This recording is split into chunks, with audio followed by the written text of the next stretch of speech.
Welcome. I think I just turned this on, maybe? Maybe I just turned it off. I don't know. We're so glad to see you here on our Patriots Day concert on a different day for us and a different time. So it's really hard to get used to Patriots Day not being on a Monday. We're glad to see you. Our opening number, called Courage and Grace, was commissioned by a group in Pennsylvania, the Shipley School, and their motto is courage for the deed, grace for the doing, which I really liked. When we put this program together, we try to put together really American music, something that says this is American music to you. And it's hard because anytime you dig a little bit, you discover, well, it's actually German or it's English or something. But so we're trying to do real American music, and you can't get much more American than Sousa, John Philip Sousa. So our next piece is a march by Sousa that was Mrs. Sousa's favorite march. If you're looking for summer jobs for your children, Mr. Sousa Sr. was a trombone player in the Marine Band, and he decided to enroll his 13-year-old son in the band at age 13. And he could not leave because in an enlistment of that sort, you had to stay until you turned 21. So that's how he got his training, was in the band. He later went back as an adult and led the band and became the March King that we know, the Thunderer.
you're talking about quintessential American music, you can't leave out ragtime, right?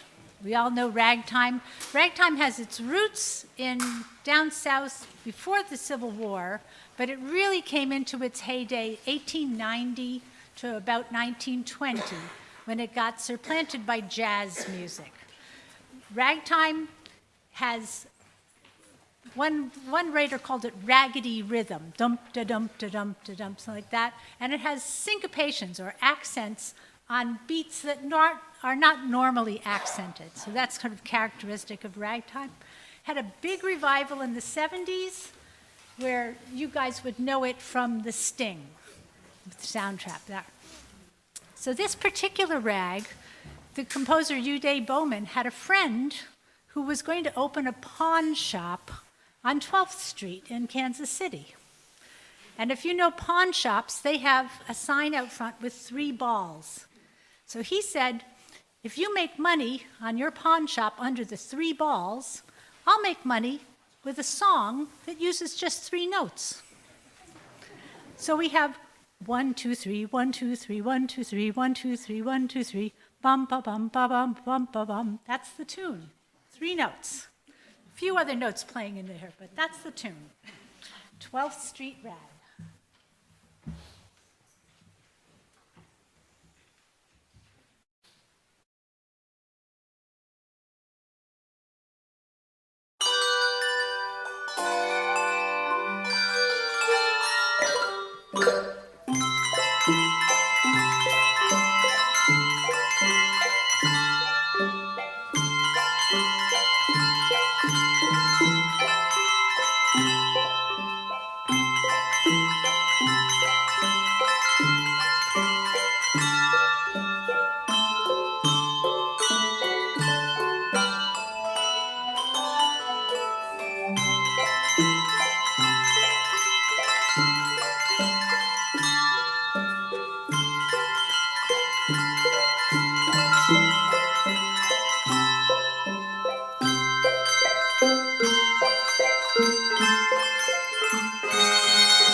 So, we're still down south with Down by the Riverside. This is more of a church song, but it has its roots, again, down south. It became very popular in the 1960s as a protest song because of its refrain, "Ain't gonna study war no more." But the first lines were, "Gonna lay down my sword and shield down by the riverside." And there's a lot of different versions of this that you could add.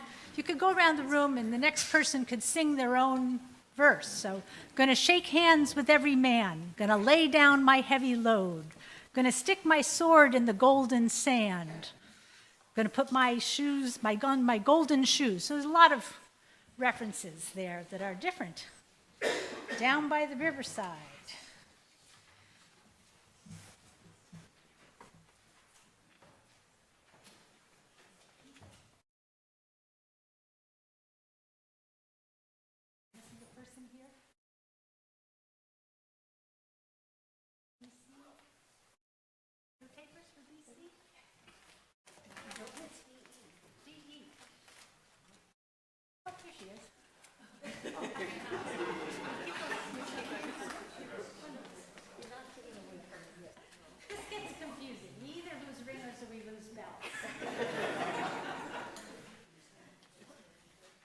First measure, so we really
I see some people in the audience that I know before, so I know you've been to bell concerts. Are there any people here who are seeing their first handbell concert? Yay, okay, wonderful. Then I'm going to tell you something about handbells while we do this changeover. English churches would have a set of 8 big tower bells, and they ring patterns up there. Just let's do all 8 going down, let's skip them, let's change places, just patterns. But in order to practice doing those patterns, they had smaller bells made so that they didn't have to wake up the whole town every time they wanted to practice their bells, right? So they had 8 small bells, and they would go probably into a cold room in the church and practice their patterns. Some bright person said, let's go down to the pub better a place to go. And then they said, well, why don't we play some tunes instead of just doing these patterns? Let's make some music. And I'm sure, knowing how our group works, somebody said, well, let's get a few more small bells. Let's get a few more big ones. You come over and ring with us. And before you know it, you have what you see here. So these are bells that are made in America. We call them English hand bells, but they we get them made from Pennsylvania. We have 3 sets of bells. They're cast in bronze. They represent black keys and white keys on a keyboard. So obviously bell just brings one note, but we do chromatically the whole, about 61 notes of a keyboard. We don't do the whole 88 of the piano. We'd like to, wouldn't we? Yeah. So you may notice we have one aluminum one. That's the beginning of our project creep down to the bigger ones. You have to get them in aluminum because they're so heavy. So America the Beautiful, this is our version of it. Most songs that you know would be written by 2 people, a lyricist and the composer. You think of Rodgers and Hammerstein or George and Ira Gershwin. But usually the lyricist and the composer don't know each other. Somebody else puts them, say, these match up, let's put them together, and publishes them in a book. America the Beautiful was one of those. The text was written by actually a Wellesley English teacher, a young woman. And it was set with about 100 different texts, music. This is the one that stuck, that most of us want to make our national anthem, actually.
piece is a little bit of folk music.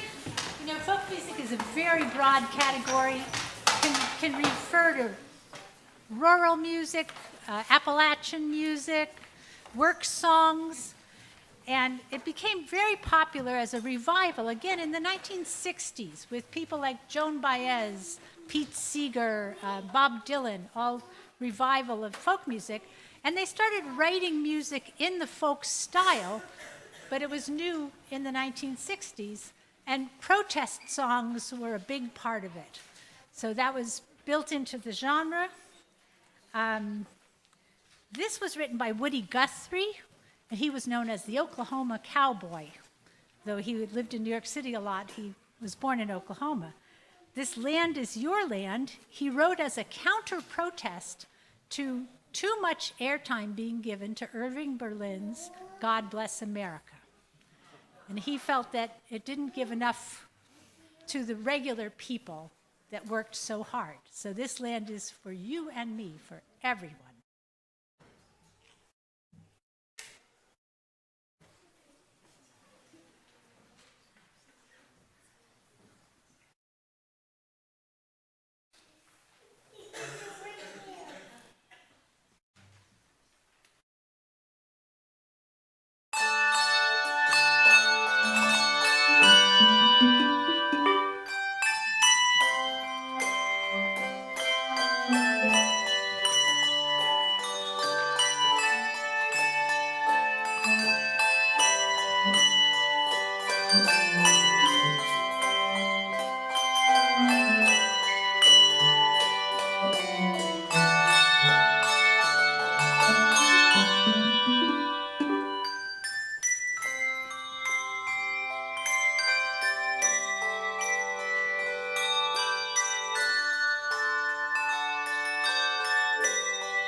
We also, in addition to buying more and more bells all the time, we also have hand chimes, which look like this. These are little aluminum bars that are kind of like a tuning fork. They have two forks and make a little different sound than a bell. This particular piece is going to feature a solo done by one person on a whole bunch of hand chimes over here. This is our most European of our composers today. We are going to have two songs that you'll recognize, the Dona Nobis Pacem, that's a round that many of us learned as children, and then a church song called Be Thou My Vision, which is an old Irish folk song. They're going to come together in this piece.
Now what Monty Python used to say, now for something completely different.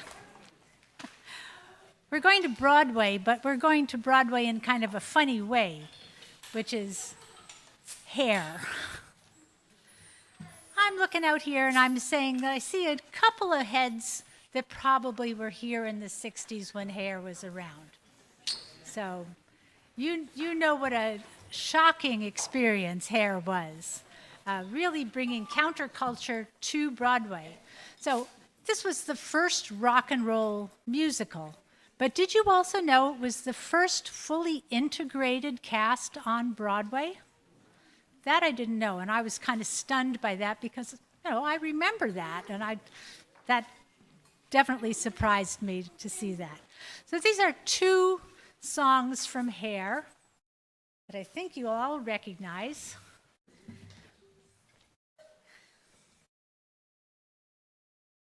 We're not really doing the raciest parts of Hair, so don't worry. Just the fun parts, with a few costumes.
So we have a lot of setup for this one, so I have to vamp for a long time. So in 1769, there was an announcement in the Boston Gazette that proclaimed, John Barry and William Billings begs leave to inform the public that they propose to open a singing school this night, where any person wishing to learn to sing may be attended upon, and said school with fidelity and dispatch. So William Billings is considered the first real American composer.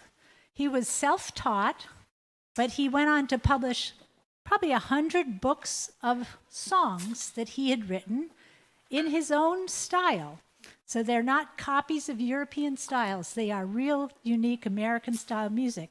And then he started this business of running singing schools. So if you think back to that time, we were still pretty much Puritans around here. And if young men and young women wanted to get together and socialize, there weren't a lot of opportunities. But if you went to singing school, you could. So they were very popular. This particular patriotic anthem was his most popular work. It was called Chester. And while they're setting up, I'm going to read you a little bit of the words, because it's today's text.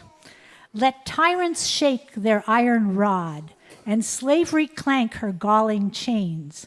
We fear them not, we trust in God. New England's God forever reigns.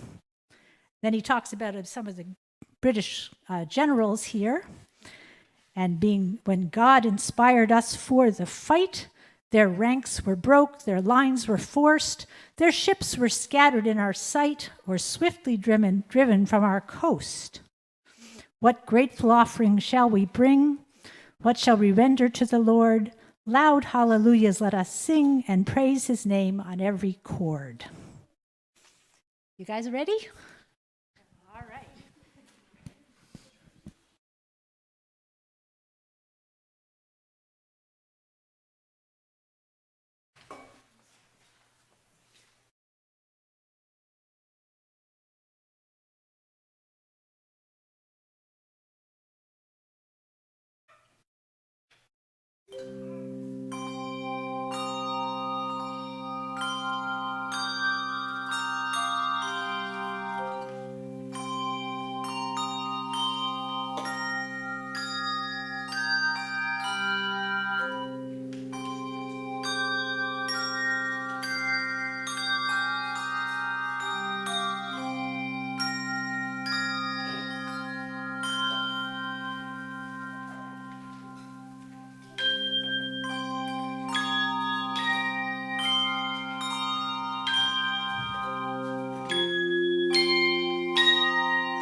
Thank you.